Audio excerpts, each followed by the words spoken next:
Okay guys, no, another day, another training na naman. So welcome to our module 4 training about psychology about trading.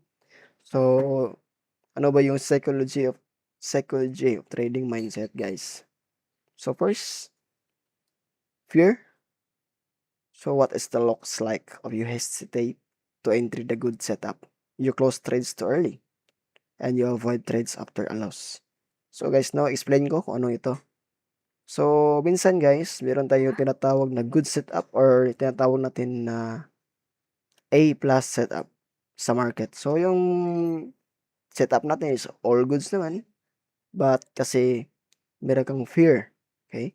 Dapat guys, no, advice ko, once na meron ka ng entry, meron ka ng setup, so, kung meron ka ng setup, babayaan mo na. Win or loss, accept, okay? Para ma-avoid yung tinatawag natin na hesitate, no? Dahil sa fear na kasi once na pumasok yung fear guys, is isa lang yung ask ko sa'yo. Isa lang yung tanong ko sa'yo.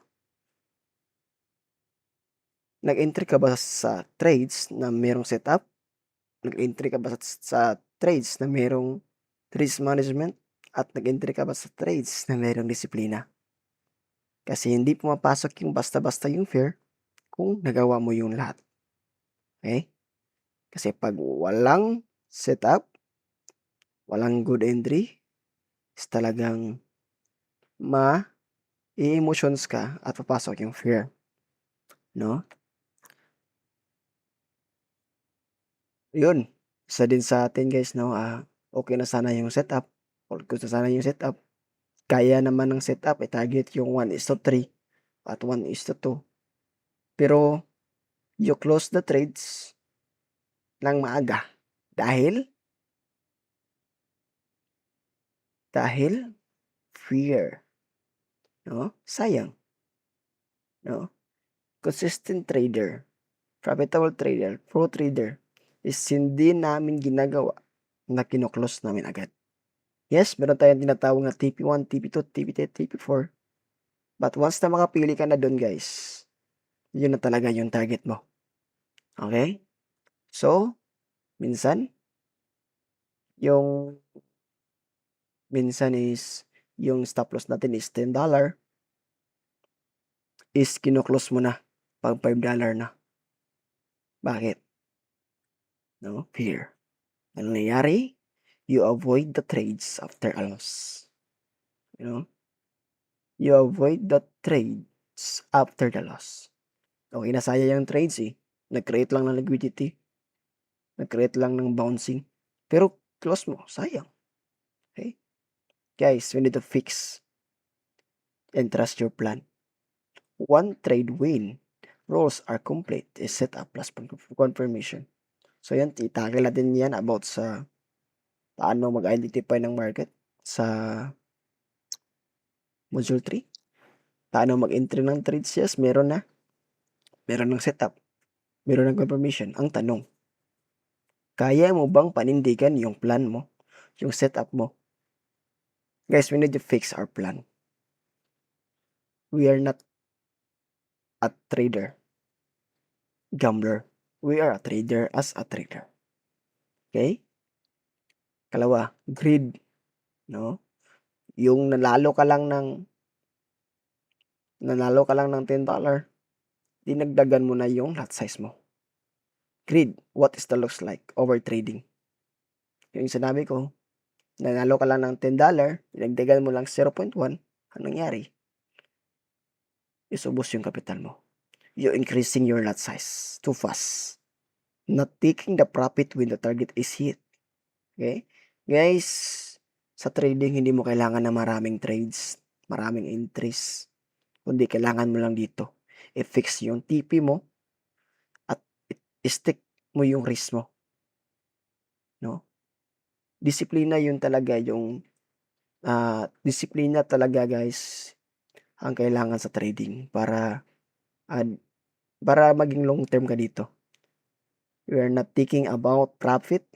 It's not thinking about income. It's all about discipline. How will you discipline your emotions, character?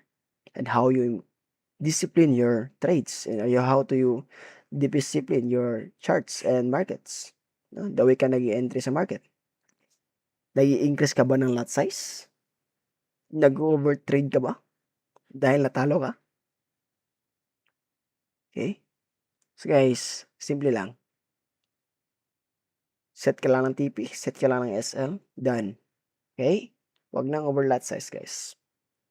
Risk management, yung tinuro ko sa module 2. Risk management, kailangan talaga. So we need to be stick to the risk. 1 is 2. Revenge trading. Tatakal naman natin yung, yung revenge trading. So maraming mga traders dito na hindi gusto itong marinig. But kailangan guys na marinig mo ito. No? Revenge trading, what is look like after loss? You immediately entered again. You ignored your strategy, man. You try to win back money fast. So, nangyayari, nalos ka ng $10 dahil gusto mo na bawiin agad yung talo mo. Ini-ignore mo na yung strategy mo. Ini-ignore mo na yung disiplina mo sa sarili mo. Labi na sa trades mo. Para makuha lang yung at makabawi ka lang sa losses mo. Guys, so gusto ko lang ma-advise. Kung na-loss ka ngayon, huwag mo agad-agad na bawiin agad yung talo mo. Dahil magiging madali lang yung wipe out ng account mo once na ginawa mo ito. Wipe out means sunog. No, sunog. Magiging sunog ang account mo once na mag-revenge trading ka sa market. So, fix lang. Stop trading. After 1, it's 2 losses. Kung loss ka ng kaysa, at nag-set up ka ng good setup, but loss pa rin, so take a break. 5 to 15 minutes or stop for the day. So, bawi tayo tomorrow, guys. Monday to Friday, market is always open, day or night. Kaya, hindi natin agad-agarin bawiin yung losses natin.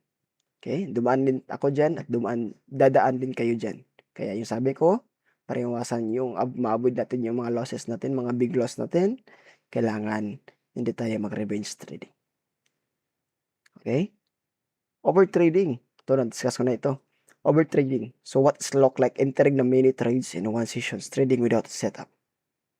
So, maraming nag-trades ng market na walang setup at malaki pa yung lot size.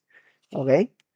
So, entering to many trades in a one session, trading without setup is caused to be a wipeout or sunog account. Guys, kailangan pag nag-trade tayo, kailangan pag nag-entry tayo sa market, kailangan fix yung quality. Kailangan ina-apply natin yung quality over quantity. Kailangan guys, no, ina-apply natin yung mga only trades A plus setup. Yung mga class A talaga na setup, guys. Yung i-entry natin. Kasi yun nga, quality over quantity. Setup we have a plan is result positive. So 5, discipline most important. So yun nga. Always kong binabalik-balik, always kong pinaulit-ulit na sinasabi na disiplina talaga yung magpapatagal sa'yo dito sa trading. A disciplined trader wait for the confirmation candles, follows the stop loss and always those change the market. Guys, hindi mo kalaban yung market. Hindi mo kalaban yung gold na sinasabi natin sa market. Hindi mo kalaban yung trend lines at labi na pati na yung strategy mo. Yung kalaban mo dito is yung disiplina mo. How you react every change and entry that trades, guys. No? Don't chase the market, man. Huwag mong ipilit yung setup mo kung alam mo naman natalo. No? Okay? Proceed tayo, guys, no, na kailangan yung mindset natin. Kung wala tayong setup today, walang good setup today, so we need to be rest or pahinga ka muna, beach ka muna, okay? So, wala munang trades kung walang setup. Okay? Kasi once na nag-trade tayo na walang setup, nangyayari natin is loss. Puro losses lang yung nangyayari sa atin hanggang masunog tayo. Lalo na kapag walang stop loss. Okay, simple rules for mindset. Loss is normal, guys, no? Loss is normal in trading. Not every day or not every moves is as opportunity as consistent based emotions. Guys, no, ang market is nagbibigay always ng opportunity, nagbibigay always ng magandang setup with magandang karakter. So yun, protect your capital always kahit maganda yung setup mo. Okay? Protect your capital first and profit second. So once na maprotektahan mo yung capital mo, pa-follow yung SIG. So yun, morning preparation before market entries, guys. So kunting ko lang, experience ko lang to. So mindset check, kailangan i-check mo yung mindset mo. Kung nagtitrade ka ba, I am in call on the emotional today. I-ask mo yung sarili mo, guys, kung ano ba nung nangyayari sa'yo for the day. Kung ano ba yung pangyayari sa life mo today. But we still consistent, guys, no? So nakasabi dito, I am calm for emotions today. And did I recover from the yesterday loss? No revenge trading mindset. Kailangan, guys, wala talaga tayong revenge trading. So kung na-loss ka yesterday at gusto mo i-revenge today, wag. Okay? Wag. Hanap ka muna ng magandang setup bago ka mag-trade. Pwede mo naman siya i-revenge, but ibang revenge na yun. Positive revenge, hindi negative revenge. Okay? Check trend. Higher time frame. 1 hour time frame. 4 hours time frame. Mark the support resistance, liquidity zone, high and lows, order block rules. If no setup, guys, simple. No trade. Second, trading sessions, live market, step-by-step entry rule. Only enter when all are present.